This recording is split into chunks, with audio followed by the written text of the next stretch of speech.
الحمد لله نحمده ونستعينه ونستغفره ونؤمن به ونتوكل عليه ونعوذ بالله من شرور أنفسنا ومن سيئات أعمالنا من يهده الله فلا مضل له ومن يضلله فلا هادي له ونشهد أن لا إله إلا الله وحده لا شريك له ونشهد أن سيدنا وسندنا وإمامنا وشفيعنا ومولانا محمدا عبده ورسوله. قال الله تبارك وتعالى في القرآن الكريم: أعوذ بالله من الشيطان الرجيم. بسم الله الرحمن الرحيم. ولقد أوحينا إلى موسى أن أسر بعبادي فاضرب لهم طريقا في البحر يبسا لا تخاف دركا ولا تخشى. صدق الله العلي العظيم.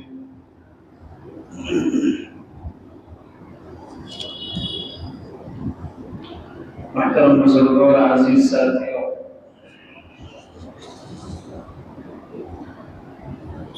حق اور باطل،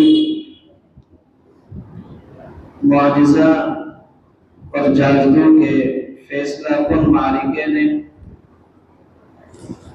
فرعون اور آل فرعون کی کمر توڑ دی اور بنی اسرائیل حضرت موسیٰ اور حضرت ہارون علیہ السلام کی قیادت میں جمع ہو گئے. تو اب اللہ نے حضرت موسیٰ اور بنی اسرائیل کو یہ حکم دیا کہ آپ یہاں سے چلے جاؤ.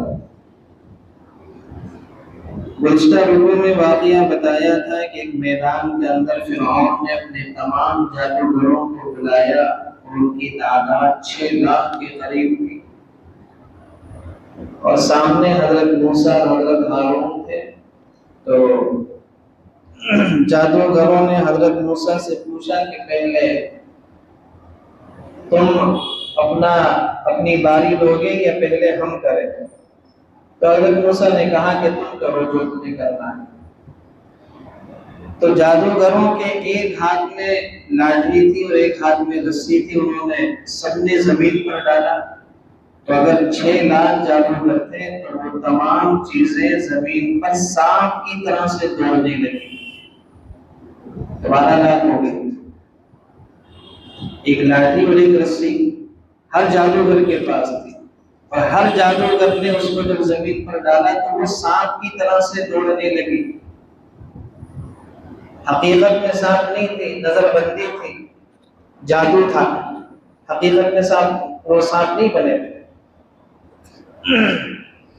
تو اس کے بعد حضرت موسیٰ علیہ السلام کے دل میں تھوڑا سا خوف ہوا. اور انسان تو تھے، اتنے سانپوں 12 لاکھ سانپ کو لے کے زمین پر رکھتے ہوئے بھلا سے حقیقت میں سانپ نہ ہو لیکن وہ سانپ نظر آ رہے ہیں. تو اللہ نے فرمایا کہ ڈرو نہیں، تمہارے ہاتھ میں جو لاٹھی ہے اس کو زمین پر ڈالو. حضرت موسیٰ نے لاٹھی کو زمین پر ڈالا. وہ حقیقت میں سانپ بن گیا، اژدہا بن گیا اور اس نے تمام جو سانپ زمین پر رینگ رہے تھے، جو سانپ لگ رہے تھے، ان کو کھانا شروع کر دیا. تو جادوگروں نے دیکھا کہ یہ جو موسیٰ علیہ السلام نے کیا ہے نا، یہ جادو نہیں، یہ تو کوئی اللہ کی طرف سے کوئی معجزہ ہو سکتا ہے اور یہ کوئی نبی ہی دکھلا سکتا ہے. تو سارے جادوگر حضرت موسیٰ کا یہ معجزہ دیکھ کر سجدے میں گر گئے اور کہنے لگے کہ ہم تو موسیٰ اور ہارون کے رب پر ایمان لے آئے. 6 لاکھ لوگ ایک دم سے مسلمان ہو گئے. تو فرعون کا بھی دماغ خراب ہو گیا. اس نے کہا کہ اچھا میں تمہیں ایسی سخت سزا دوں گا فَلَأُقَطِّعَنَّ أَيْدِيَكُمْ وَأَرْجُلَكُمْ مِنْ خِلَافٍ، مخالف سمتوں سے تمہارے ہاتھ پاؤں کاٹوں گا. اگر دایاں ہاتھ کاٹوں گا تو بایاں پاؤں کاٹوں گا، اور اگر بایاں ہاتھ کاٹوں گا تو دایاں پاؤں کاٹوں گا. مخالف سمتوں سے تمہیں سزا دوں گا، اور تمہیں کھجور کے درختوں پر سولی چڑھا دوں گا، ایسی بھوک اور پیاسی حالت میں تڑپ تڑپ کر مر جاؤ گے. تو جادوگروں نے کیا کہا کہ ہم تو موسیٰ اور ہارون کے رب پر ایمان لے آئے. فَقْضِ مَا أَنْتَ قَاضٍ، تجھے جو کرنا ہے کر لے، جو اکھاڑنا ہے اکھاڑ لے، ہم تو موسیٰ اور ہارون کے رب پر کیا ہے؟ ایمان ہے. تو ایمان ایک ایسی چیز ہے کہ اگر یہ روحانی قوت اگر کسی آدمی کو ایک لمحے کے لیے بھی نصیب ہو جائے نا تو بڑی سے بڑی طاقت اس کو مغلوب نہیں کر سکتی. بڑی سے بڑی طاقت کی آنکھوں میں آنکھیں ڈال کر بات کرتا ہے. صحابہ کرام کو جو ایمان کی دولت ملی تو صحابہ کرام بڑی سے بڑے بادشاہ کے دربار میں آنکھوں سے آنکھیں ملا کر بات کیا کرتے تھے، معروف نہیں ہوتے تھے کسی سے. رستم بہت بڑا بادشاہ تھا، ایک صحابی اس کے دربار میں گئے تو رستم کے دربار کا اصول یہ تھا کہ ہر آدمی جو جاتا تھا اس کو سجدہ کیا کرتا تھا. وہ صحابی سیدھے اندر گھس گئے، سجدہ نہیں کیا. رستم نے کہا کہ کیا بات کرنے کے لیے آئے ہو؟ تو صحابی نے کہا کہ بات ہوگی بعد میں، پہلے یہ طے کر لو کہ تم بیٹھے ہوئے ہو تو ہم بھی بیٹھیں گے، اور اگر ہم کھڑے ہیں تو تم بھی کھڑے ہو. ایسا نہیں ہو سکتا کہ تم تو بادشاہ بن کر بیٹھ کر بات کرو، ہم کھڑے ہو کر تم سے بات کریں. نا، ہمارے نبی نے ایسے منع کیا. اگر تم بیٹھ کر بات کرو گے تو ہم بھی بیٹھ کر بات کریں گے، کھڑے ہو کر بات نہیں کریں گے. صحابی کا ایمان دیکھیں آپ. اور رستم کے دربار میں وہ صحابی رستم کو للکار ہے تو رستم مجبور ہو گیا. اس نے کرسی منگوائی، صحابی کو بٹھایا کہ بتاؤ، اب بتاؤ تم کیا کہنے کے لیے آئے.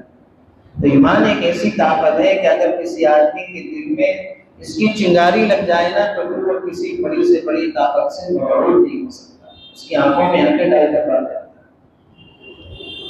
تو 6 لاکھ جادوگروں نے فرعون سے کہا، اور فرعون کتنا پاورفل، آج کل کے نیتاؤں کی طرح پاورفل نہیں تھا. لاکھوں بچے اس نے بنی اسرائیل کے کٹوا دیے، لڑکے. کوئی سوال اٹھانے والا نہیں تھا اس کی حکومت پر، کوئی اس کی حکومت کا تختہ پلٹ کرنے والا نہیں تھا. اتنا طاقتور بادشاہ فرعون، اس کے سامنے ان جادوگروں نے کہا فَقْضِ مَا أَنْتَ قَاضٍ، جو کرنا ہو کر لے، ہم تو موسیٰ اور ہارون کے رب پر ایمان لے آئے. چنانچہ فرعون مجبور ہو گیا اور بات ختم ہو گئی. اب یہ جو 6 لاکھ لوگ مسلمان ہوئے تھے اور ساتھ میں حضرت موسیٰ کے اور بھی لوگ تھے، اب اللہ نے جب حق اور باطل کو جدا جدا کر دیا، فرعون الگ، مسلمان الگ، اور جادو اور معجزہ بھی الگ ہو گیا. کہ جادو کنہوں نے دکھلایا تھا؟ جادوگروں نے. اور معجزہ کس نے دکھلایا؟ حضرت موسیٰ نے.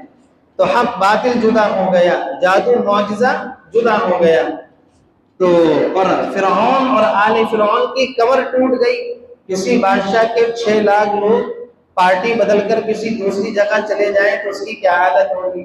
تو فرعون اور آل فرعون کی کمر ٹوٹ گئی. تو اللہ نے حضرت موسیٰ سے کہا کہ اب آپ کو یہاں پر خطرہ ہے، آپ یہاں سے ہجرت کر کے چلے جاؤ، ہجرت کر کے چلے جاؤ. اور چونکہ فرعون پیچھا کرتا، اتنی آسانی سے ہار ماننے والا تو تھا نہیں.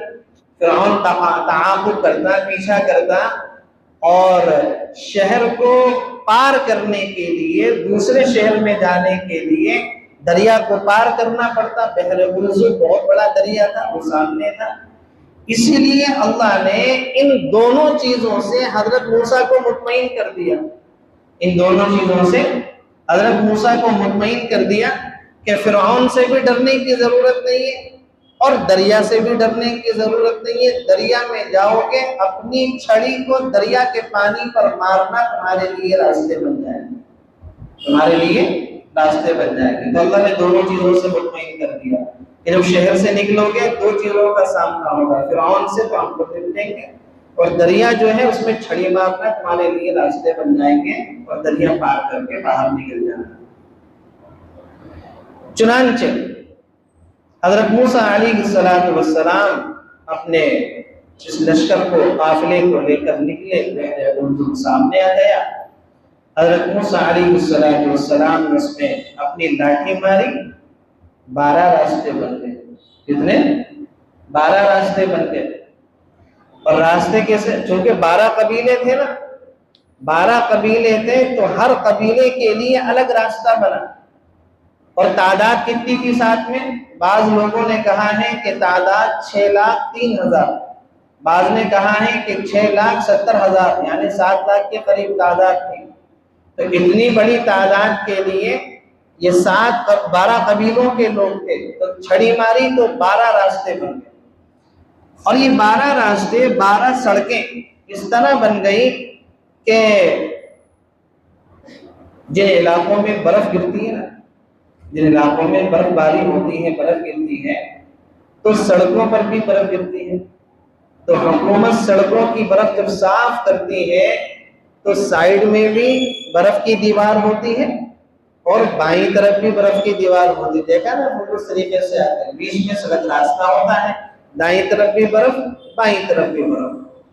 وہ 12 راستے ایسے ہی بنے کہ یہ راستہ دائیں طرف بھی پانی کی دیوار، بائیں طرف بھی پانی کی دیوار، اس طریقے سے اللہ نے دریا میں 12 راستے بنا دیے۔ اچھا، برف جو ہوتی ہے، آپ برف کے اندر سے آر کا پار نہیں دیکھ سکتے آپ آر پار کیا ہے، لیکن اللہ نے اس پانی کی دیوار کو شیشے کی طرح آر پار کر دیا کہ جب یہ لوگ دریا میں چل رہے تھے اور دریا کو پار کر رہے تھے تو جو برابر میں راستہ نکل رہا تھا، ایک قبیلے کے لوگ دوسرے قبیلے کے لوگوں سے باتیں بھی کر رہے تھے۔ اور یہ معاملہ اللہ نے اس لیے کیا تاکہ ہر قبیلے والا خوف زدہ نہ ہو جائے کہ ہمارے باقی قبیلوں کا کیا ہوا۔ تو ہر قبیلے والا دوسرے قبیلے والے سے باتیں کرتے ہوئے اس طریقے سے دریا کو کیا کر گئے؟ پار کر گئے۔ اور اللہ نے پانی کو کیا بنا دیا؟ ایک طریقے سے دیوار بنا دی۔ تو دریا میں ان کے لیے کیا ہے؟ 12 سڑکیں بن گئی، اور ایک دوسرے کو سڑک سے گزرتے ہوئے دیکھتے جاتے تھے اور باتیں کرتے جاتے تھے تاکہ دلوں کے اندر خوف اور ہراس پیدا نہ، اور کسی کو یہ اس بات کا خدشہ نہ ہو کہ پتہ نہیں باقی قبیلوں کا کیا ہوا، ہم تو پار کر کے باقی قبیلے کدھر ہیں۔ تو ہر ایک کے لیے اللہ نے الگ راستہ بنایا اور ہر ایک قبیلے قافلے والا باتیں کرتے ہوئے گزر رہا تھا۔ تو دریا سے تو اللہ نے ایسے گزار دیا، اتنا بڑا دریا۔ معاملہ فرعون کا تھا نا، اللہ نے کیا کہا تھا؟ دونوں سے ہم تمہیں بچائیں گے۔ اب فرعون بھی اپنے لشکر کو لے کر نکلا حضرت موسیٰ کا پیچھا کرنے کے لیے، اتنی آسانی سے ہار ماننے والا تھا نہیں۔ فرعون کتنے لشکر کو لے کر نکلا؟ 7 لاکھ لشکر کو لے کر نکلا۔ 7 لاکھ کا لشکر حضرت موسیٰ کو پکڑنے کے لیے۔ 70,000 تو لشکر میں گھوڑے تھے، 70,000 لشکر میں گھوڑے تھے۔ فرعون جب دریا کے پاس آیا، اس نے دیکھا کہ دریا میں راستے بنے ہوئے، 12 راستے بنے ہوئے اور لوگ بڑی آسانی سے دریا کو پار کر رہے ہیں، تو وہ تو مبہوت ہو کر رہ گیا، تھوڑا ڈرا سہما کہ یہ ہوا کیا ہے۔ لیکن ہوشیار تھا نا، اپنے قوم سے کہنے لگا کہ دیکھو میرے ڈر کی وجہ سے دریا نے راستے دے دیے، ہمیں نکالنے کے لیے میرے ڈر کی وجہ سے دریا نے راستے دے دیے۔ فرعون نے اپنا گھوڑا دریا کے اندر ڈالا اور لوگوں سے کہا، لشکر والوں سے کہا کہ تم بھی ڈالو۔ سب نے اپنے گھوڑوں کو، اور جو پیدل لوگ تھے پیدل بھی دریا کے اندر چلے گئے۔ جب سارے دریا میں جمع ہو گئے، اللہ نے پانی کو حکم دے دیا کہ مل جاؤ۔ اس طریقے سے اللہ نے فرعون کو بھی کیا ہے؟ دریا میں غرق کر دیا۔ اور موسیٰ علیہ السلام ان کے ساتھ جو 6,70,000 کا لشکر تھا، اللہ نے اس کو بحفاظت پار کرا دی۔ اور پار ہونے کے بعد یہ لشکر سارا منظر دیکھ رہا تھا۔ یہ 6 لاکھ کا جو حضرت موسیٰ کے ساتھ لشکر تھا، یہ پورا نظارہ دیکھ رہے تھے، فرعون کو بھی ڈوبتے ہوئے دیکھ رہے تھے۔ اور اسی طریقے سے جو فرعونی اور اسی طریقے سے جو فرعون کو ماننے والے 7 لاکھ کا لشکر تھا، ان کو بھی ڈوبتے ہوئے دیکھ رہے تھے۔ حدیث شریف کے اندر آتا ہے کہ جب فرعون کو پہلی ڈبکی لگی پانی میں، تو اس نے کہا کہ میں موسیٰ اور ہارون کے رب پر ایمان لے کر آتا ہوں۔ روایت میں آتا ہے کہ حضرت جبرائیل علیہ السلام نے اس کا منہ پکڑ کر کیچڑ میں گھسا دیا، کہ کہیں ایسا نہ ہو کہ اللہ کی رحمت جوش میں نہ آ جائے، اس کو معاف کر، اس کو موقع ہی نہیں دیا کچھ اور آگے بڑھنے کا۔ یہ روایت حدیث کی کتابوں میں موجود ہے۔ اس کا منہ پکڑ کر حضرت جبرائیل نے کیچڑ کے اندر گھسا دیا، آگے کچھ نہ ہو۔ حضرت موسیٰ جب لشکر پار کر رہے تھے، دریا کو پار کر رہے تھے، تو حضرت جبرائیل علیہ السلام بھی گھوڑے پر تھے، ساتھ میں تھے، وہ بھی لشکر کو ساتھ میں دریا کو پار کر رہے تھے۔ تو حضرت جبرائیل بھی ساتھ میں تھے، اس بات کو یاد رکھنا۔ آگے ایک آیت آئے گی، وہ اس میں کام آئے گی۔ وَلَقَدْ أَوْحَيْنَا إِلَى مُوسَىٰ، اور ہم نے موسیٰ پر وحی بھیجی۔ کیا وحی بھیجی؟ أَنْ أَسْرِ بِعِبَادِي، تم میرے بندوں کو لے کر راتوں رات روانہ ہو جاؤ۔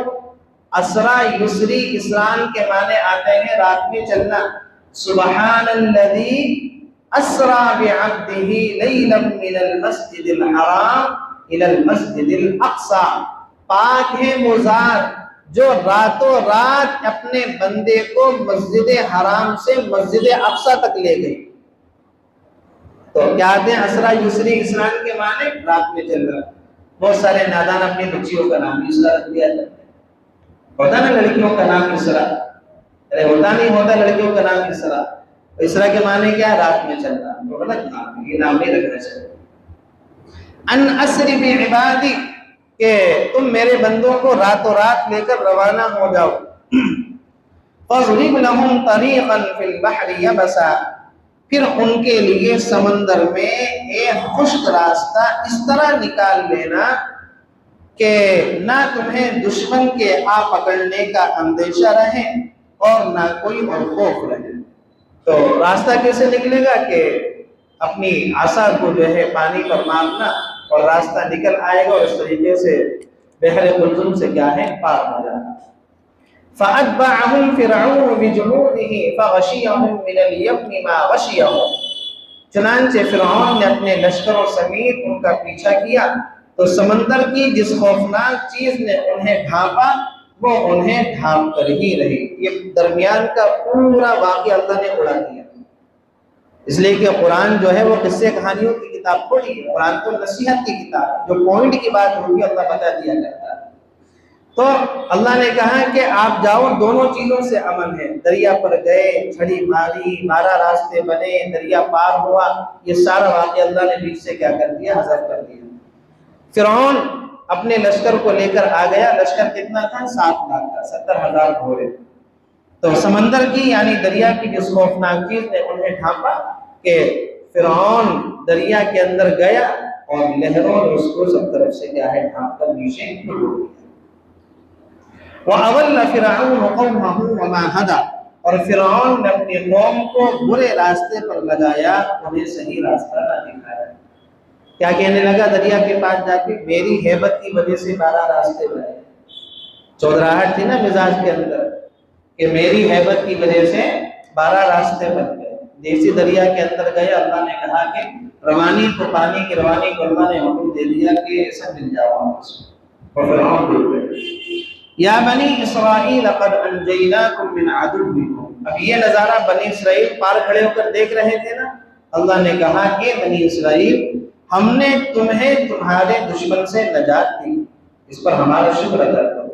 فرعون سے ہم نے تمہیں نجات دی، شکر ادا کرو۔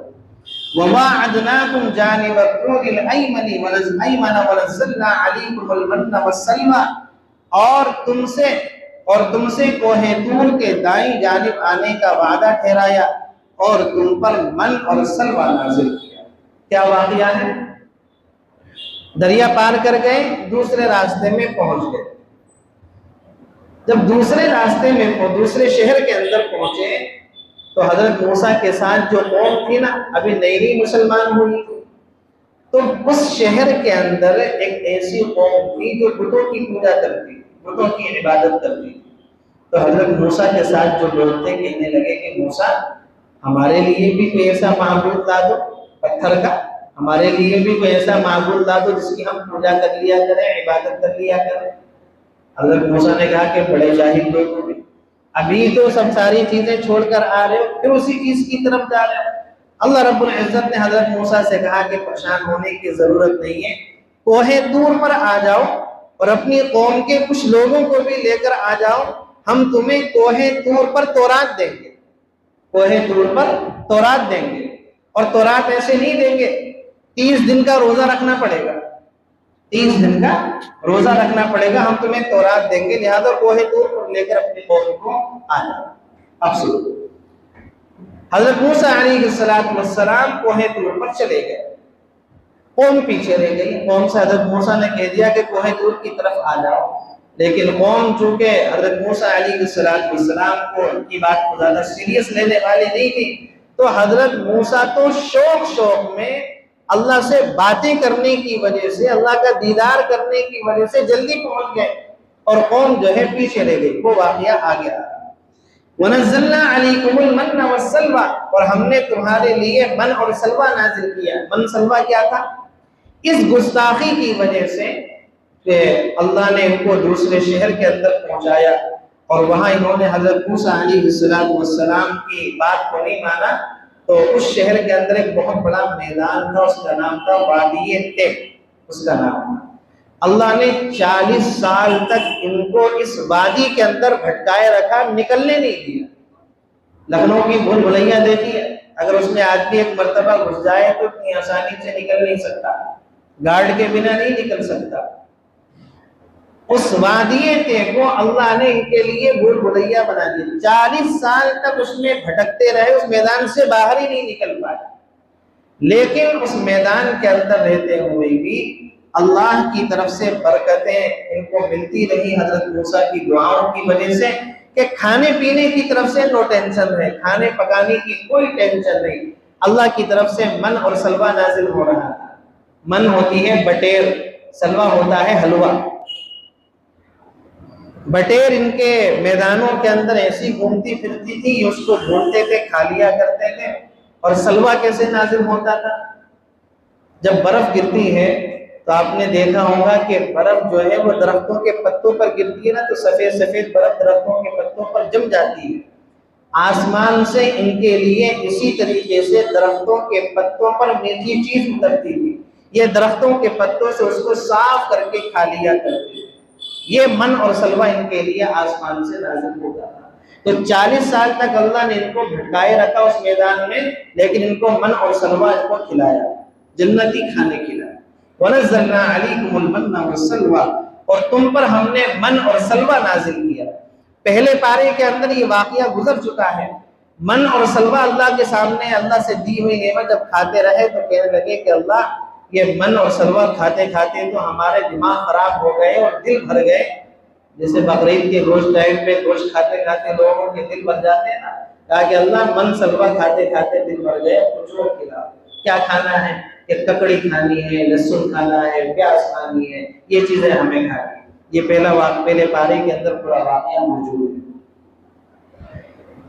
كُلُوا مِن طَيِّبَاتِ مَا رَزَقْنَاكُمْ وَلَا تَطْغَوْا فِيهِ فَيَحِلَّ عَلَيْكُمْ غَضَبِي، اور جو پاکیزہ رزق ہم نے تمہیں عطا کیا ہے اس میں سے کھاؤ، اس میں سرکشی نہ کرو، جس کے نتیجے میں تم پر میرا غضب نازل ہو جائے، اور جس کسی پر میرا غضب نازل ہو جاتا ہے وہ تباہی میں گر کر رہتا ہے۔ وَمَن يَحْلِلْ عَلَيْهِ غَضَبِي فَقَدْ هَوَىٰ، اور جس کسی پر میرا غضب نازل ہو جاتا ہے وہ تباہی میں گر کر رہتا ہے۔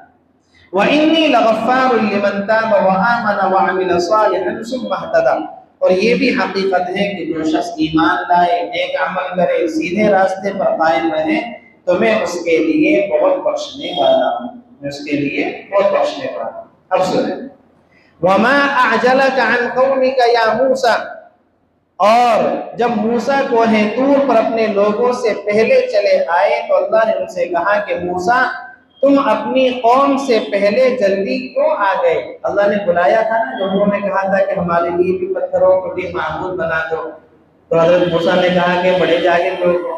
اللہ نے کہا کہ کوئی بات نہیں، تم بھی کوہ طور پر آ جاؤ، قوم کو بھی لے کر آ جاؤ۔ تو حضرت موسیٰ قوم سے پہلے کوہ طور پر پہنچ گئے۔ اللہ نے کہا کہ قوم کہاں ہے؟ موسیٰ تم تو آ گئے، قوم کہاں ہے؟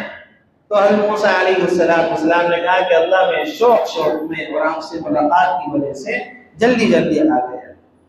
اللہ نے فرمایا قال هم أولئك على أثري وعجلت إليك ربك لترضى، انہوں نے کہا کہ وہ میرے پیچھے پیچھے آیا ہی چاہتے ہیں، یعنی قوم میرے پیچھے پیچھے آتی ہی ہوگی جب میں کہہ کر آیا تھا، اور پروردگار میں آپ کے پاس اس لیے جلدی آ گیا تاکہ آپ خوش ہو جائیں۔ دیتا رسول آدمی، کوئی بڑا آدمی کسی کو بلائے کہ تمہیں 1 بجے آنا ہے اور اس کے پاس 12:30 بجے پہنچ جائے کہ جی میں آپ کے پاس اس لیے آ گیا تاکہ شوق کی وجہ سے آ گیا، ملاقات کی وجہ سے آ گیا تاکہ آپ کیا ہو جائیں، خوش ہو جائیں۔ تو موسیٰ نے اللہ سے فرمایا شوق کی وجہ سے آ گیا تاکہ آپ کیا ہو جائیں، خوش ہو جائیں۔ قوم تو آ رہی ہوگی میرے پیچھے، میں کہہ کر آیا تھا قوم سے۔ اللہ نے کہا کہ نہ، قوم نہیں آ رہی تمہارے پیچھے، تم جو قوم سے کہہ کر آئے تھے کہ چلو آؤ کوہ طور پر چلتے ہیں، قوم نہیں آ رہی، تمہیں چھوڑ دیا، تم تو کوہ طور پر آ گئے، قوم تو اپنی جگہ پر ہی ہے۔ اور سنو، قوم تمہارے پیچھے غلط راستے پر پڑ گئی، قوم تمہارے پیچھے غلط راستے پر پڑ گئی۔ کیسے پڑ گئی؟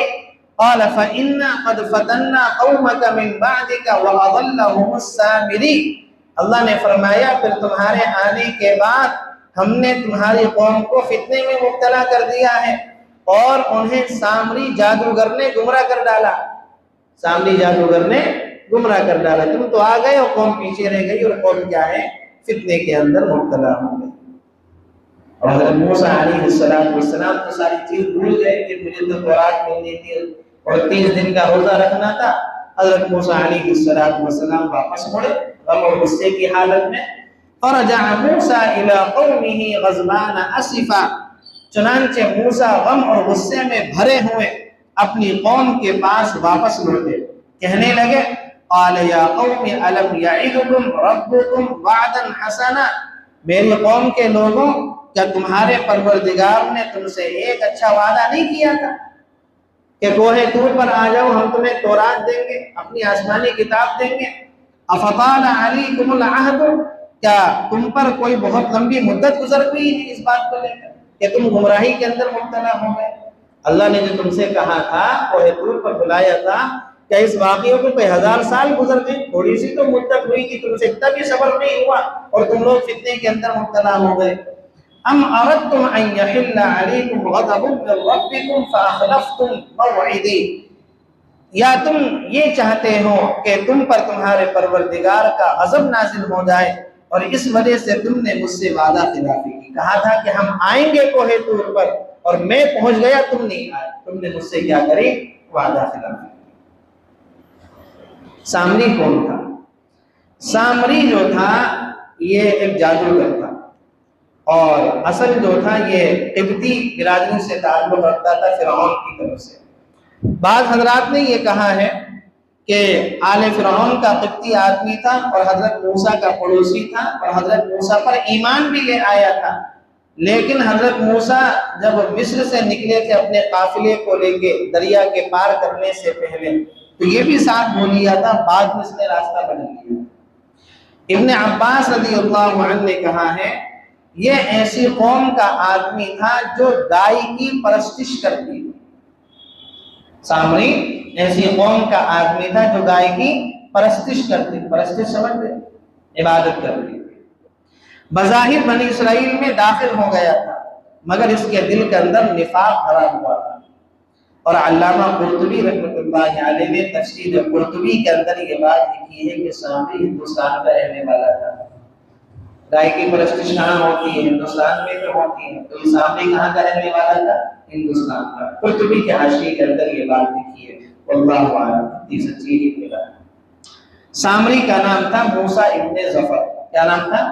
موسیٰ ابن ظفر۔ ابن عباس رضی اللہ عنہ جو قرآن کریم کے سب سے بڑے مفسر ہیں، انہوں نے کہا کہ جب فرعون لڑکوں کو قتل کروا رہا تھا، جس زمانے میں فرعون نے لڑکوں کے قتل کرنے کا حکم دیا تھا، یہ سامری بھی اسی زمانے میں پیدا ہوا تھا۔ تو اس کی ماں نے فرعون کی فوج سے بچانے کے لیے سامری کو ایک غار کے اندر چھپا دیا، اور غار میں اس کی حفاظت کے لیے اللہ نے حضرت جبرائیل کو مقرر کیا۔ حضرت جبرائیل آتے تھے، اپنی انگلی میں شہد لے کر آتے تھے، دودھ لے کر آتے تھے، مکھن لے کر آتے تھے، سامری کو چلاتے تھے، اور اس غار میں رہتے رہتے کیا ہو گیا؟ بڑا ہو گیا، اور آگے جانے کے بعد پھر کیا بنا؟ لوگوں کی گمراہی کا سبب بنا۔ اب دیکھیں نام اس کا نام بھی موسیٰ تھا نا، موسیٰ ابن ظفر اس کا نام۔ سامری جس کا نام تھا موسیٰ ابن ظفر، اس کی تربیت کس نے کی، پرورش کس نے کری؟ حضرت جبرائیل نے۔ گمراہی کا سبب بنائی، لوگوں کو گمراہ کرنے والا بنا۔ اور حضرت موسیٰ کی پرورش کس نے کی تھی؟ فرعون نے۔ موسیٰ علیہ السلام نبی بنا۔ تو یہ تو اللہ تعالیٰ کے یہاں طے ہوتا ہے کہ کون صحیح ہوگا، کون سعید ہوگا، کون بدبخت ہوگا۔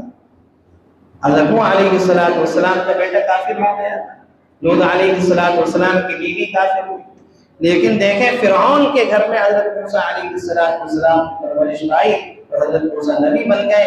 اور دوسری طرف موسیٰ سامری، حضرت جبرائیل نے اس کی تربیت کی، انہوں نے اس کو پالا پوسا، وہ کیا بن گیا؟ لوگوں کی گمراہی کا سبب بن گیا۔ تو یہ حضرت موسیٰ کوہ طور پر گئے اور قوم جو تھی وہ بھٹک گئی، راستے سے فتنے کے اندر مبتلا ہو گئی۔ حضرت موسیٰ آئے، قوم پر غصہ کیا کہ تم نے بڑا غلط کیا، تم سے صبر نہیں ہوا۔ تو قوم کہنے لگی قالوا ما اخلفنا موعدك بملكنا ولكننا حملنا اوزارا من زینة القوم، کہنے لگے کہ ہم نے اختیار سے آپ کے وعدے کی خلاف ورزی نہیں کی، بلکہ ہوا یہ کہ ہم پر لوگوں کے زیورات کے بوجھ لدے ہوئے تھے، اس لیے ہم نے انہیں پھینک دیا۔ پھر اسی طرح سامری نے اس میں کچھ ڈالا۔ حضرت موسیٰ علیہ السلام کے ساتھ جو 6 لاکھ لوگ تھے، ان کے پاس کچھ سونے کے چاندی کے زیور تھے، اور یہ سارے کے سارے زیور فرعون کے لوگوں کے تھے، انہوں نے کرائے کے طور پر پہننے کے لیے لے لیے۔ جب یہ شہر چھوڑ کر جا رہے تھے تو چونکہ وہ امانت تھے، کسی دوسرے کی امانت تھی، تو حضرت ہارون نے کہا کہ یہ سارے زیور ایک گڈھے کے اندر ڈالو۔ انہوں نے قوم کے لوگوں سے سارے زیور لے کر ایک گڈھے کے اندر ڈال دیے۔ جیسے ہجرت کے موقع پر اللہ کے نبی جب ہجرت کر کے مدینہ گئے تھے تو آپ کے پاس کفار مکہ کے لوگوں کی امانتیں تھیں۔ آپ نے حضرت علی سے کہا کہ تم میرے بستر پر سو اور میں ہجرت کر کے مدینہ جا رہا ہوں، صبح کو یہ ساری امانتیں لوگوں کے پاس لوٹا کر مدینے میں مجھ سے ملاقات کرنا۔ تو امانت تو جس کی ہوتی ہے اس کے پاس پہنچانی چاہیے۔ تو حضرت ہارون نے بھی لوگوں سے یہ کہا کہ یہ زیور چونکہ فرعون کے لوگوں کے ہیں، اس کو گڈھے کے اندر جو ہے رکھ دو، وہ لوگ آئیں گے اور یہاں سے لے جائیں گے۔ اب اس لشکر کے اندر سامری بھی تھا جو جادوگر تھا، اس نے اس کے اندر کچھ ڈالا۔ کیا ڈالا وہ سنیں۔ میں نے کہا تھا کہ حضرت جبرائیل بھی لشکر میں تھے ساتھ میں جب یہ لوگ دریا پار کر رہے تھے۔ سامری نے ایک بات نوٹس کری، حضرت جبرائیل کے گھوڑے کا پاؤں گھاس کے جس حصے پر پڑ رہا تھا وہ حصہ گھاس کا جو تھا فوراً ہرا ہو جا رہا تھا، اس کے اندر جان پڑ رہی۔ گھوڑے کا پاؤں زمین کے جس حصے پر پڑ رہا تھا اس حصے کی گھاس نکل کر آ رہی تھی۔ سامری نے یہ حرکت کری کہ جہاں پر حضرت جبرائیل کے گھوڑے کا پاؤں پڑا اس نے وہاں کی مٹی اٹھا لی۔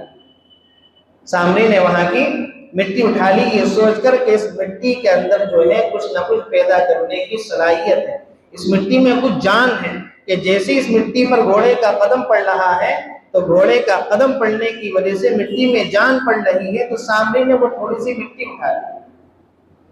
جب لوگوں نے وہ تمام زیور گڈھے کے اندر ڈال دیے اور نمبر آیا سامری کا، تو حضرت ہارون نے سامری سے کہا کہ بھئی تو بھی ڈال۔ تو سامری نے کہا کہ آپ دعا کر دو، میں جو چاہتا ہوں وہ ہو جائے۔ تو حضرت ہارون نے سوچا کہ شاید اس کے پاس بھی زیور وغیرہ ہوگا تو زیور کے لیے دعا کرنے کے لیے کہہ رہا ہوگا۔ حضرت ہارون نے دعا کر دی، اس نے جیسے ہی وہ مٹی ان زیوروں پر ڈالی وہ ایک گائے بن گئی، سونے اور چاندی کی گائے بن گئی، اور اس مٹی کے ڈالنے کی وجہ سے اس گائے کے اندر جان پیدا ہو گئی، اور وہ گائے جس طریقے سے رینکتی ہیں، آواز نکالتی ہیں، اس گائے نے آواز نکالنی شروع کر دی۔ بس وہ ساری کی ساری قوم اس گائے کی پرستش کے اندر مبتلا ہو گئی۔ اس طریقے سے اس گائے کی پرستش میں مبتلا ہو گئی۔ تو قوم نے کیا کہا؟ ہم نے کچھ نہیں کیا، ہم نے تو اپنے تمام زیور گڈھے کے اندر ڈال دیے، سامری نے کچھ ڈالا تھا جو گائے بن گئی۔ وہ سامری نے مٹی ڈالی تھی جو حضرت جبرائیل علیہ السلام کے گھوڑے کے اس نے قدم کے نیچے سے اس نے اٹھا لی۔ تو اس طریقے سے وہ گائے بن گئی، اس گائے کے اندر سے آواز آتی تھی اور ساری کی ساری قوم جو تھی وہ گائے کی عبادت کو، اس کی پرستش میں مبتلا ہو گئی۔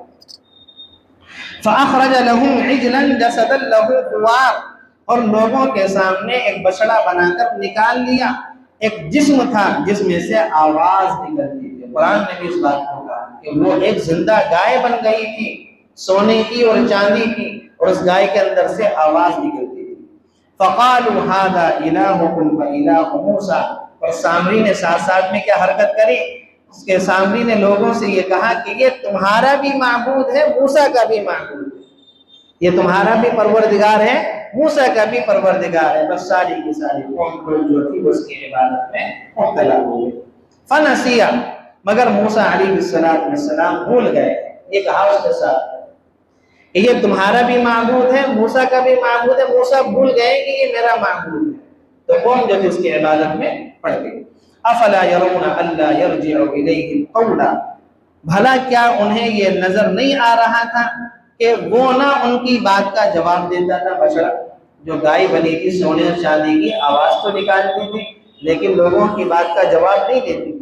ولا يملك لهم ضرا ولا نفعا، اور نہ ان کو کوئی نقصان یا نفع پہنچا سکتی تھی۔ جو گائے بنی تھی جس کی لوگ عبادت کر رہے تھے، نہ لوگوں کی آواز سن سکتی تھی اور نہ لوگوں کو کوئی نفع دے سکتی تھی، نہ کوئی نقصان دے سکتی تھی۔ تو یہاں تک یہ بات پوری ہو گئی، لوگوں نے یہ کہا کہ ہم نے کچھ نہیں کیا، سامری نے ایک گائے بنائی، اس کے اندر جان ڈال دی، اور سامری نے ہم سے یہ کہا کہ تمہارا معبود ہے، لہذا ہم نے اس کی عبادت کرنا شروع کر دی۔ اللہ نے فرمایا کہ تمہیں اتنی سی بات نظر نہیں آئی کہ تم جس کی عبادت کر رہے تھے، جس کے سامنے اپنا ماتھا ٹیک رہے تھے، جس کو تم اپنا حاجت روا سمجھ رہے تھے، نہ تمہاری بات سن سکتی ہے، نہ تمہیں نفع دے سکتی ہے، نہ تمہیں نقصان پہنچا سکتی ہے، وہ تمہارا معبود کیسے ہو سکتی ہے؟ یہاں تک تو یہ بات ختم ہو گئی۔ اگلے رکوع کے اندر اب حضرت موسیٰ اور حضرت ہارون کی بات چیت شروع ہوگی، وہ انشاءاللہ اگلے ہفتے بیان کی جائے گی۔ اللہ تعالیٰ سے دعا ہے کہنے سننے سے زیادہ عمل کرنے کی توفیق نصیب فرمائے، اور مرتے دم تک اللہ تعالیٰ ہمیں اور ہماری نسلوں کو شرک کی گندگی سے ہماری حفاظت فرمائے۔ وآخر دعوانا الحمد